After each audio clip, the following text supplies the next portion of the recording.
નમસ્કાર ગુજરાત હવામાનના સમાચાર સાથે હું છું ભગવતી વિશાવડિયા। રાજ્યમાં આમ તો જે કહેવાય છે કે ઋતુ ચક્ર છે તે પ્રમાણે અત્યારે શિયાળુ ચાલી રહ્યું છે, પરંતુ ક્યાંક ને ક્યાંક છે જે કે આખી સિસ્ટમ સક્રિય થતી હોય છે અને એ સિસ્ટમને લઈને જ ઘણી વખત માવઠાની અસર થતી હોય છે। આની પહેલા પણ રાજ્યમાં માવઠું પડ્યું હતું અને તેને લઈને ખેડૂતોને ભારે નુકસાન થયું હતું। ફરી એક વખત ક્યાંક હવે માવઠાની અસર થવાની શક્યતાઓ સર્જાઈ રહી છે। ખાસ કરીને હવામાન નિષ્ણાંતો છે તે પણ આગાહી કરી રહ્યા છે કે આગામી દિવસોમાં રાજ્યમાં છૂટાછવાયા વરસાદ પડશે।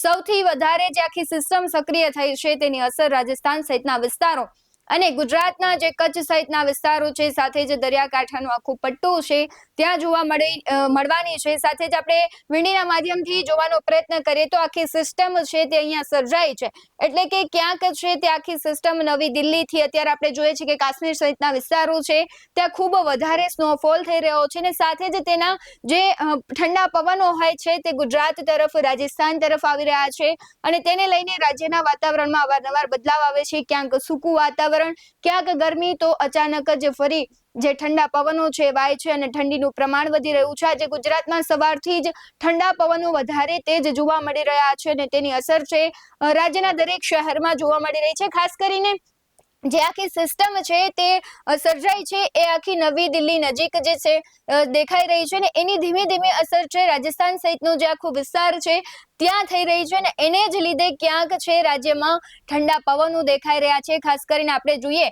કે રાજસ્થાન સહિતનો ભાગ છે ત્યાં તે સિસ્ટમની ક્યાંક અસર વધારે જોવા મળી રહી છે અને હવામાન નિષ્ણાંતો એવી પણ આગાહી કરી રહ્યા છે કે ત્યાંથી સિસ્ટમની અસર છે તે વધારે પડતી કચ્છ સહિતના વિસ્તારો અને ખાસ કરીને દરિયાકાંઠાનો વિસ્તાર છે ત્યાં થવાની છે।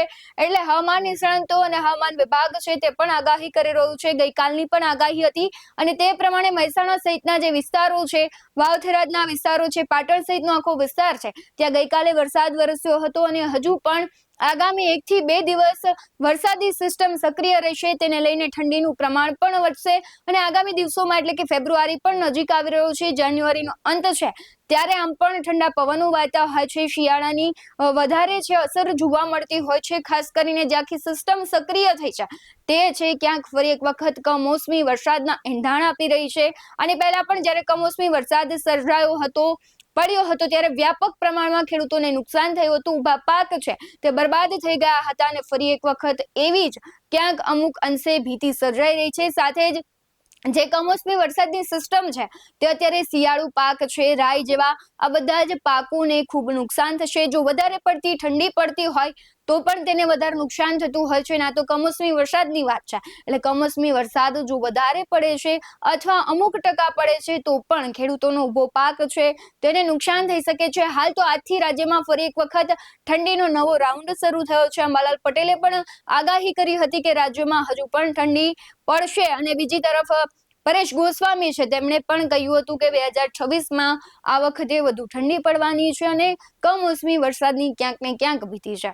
તમારા વિસ્તારમાં જો વરસાદ પડ્યો છે કમોસમી તો તેના વિડીયો અમને અમારા વોટ્સએપ નંબર પર મોકલી શકો છો। બાકી આવા જ વધુ અહેવાલો સાથે ફરી મળતા રહીશું। તમે અમારી યુટ્યુબ ચેનલને સબસ્ક્રાઇબ કરવાનું, અમને ફેસબુક અને ઇન્સ્ટાગ્રામ પર ફોલો કરવાનું ભૂલશો નહીં। બાકી અવનવી અપડેટ્સ મેળવવા માટે આપ જોતા રહો BS19 ન્યૂઝ। નમસ્કાર।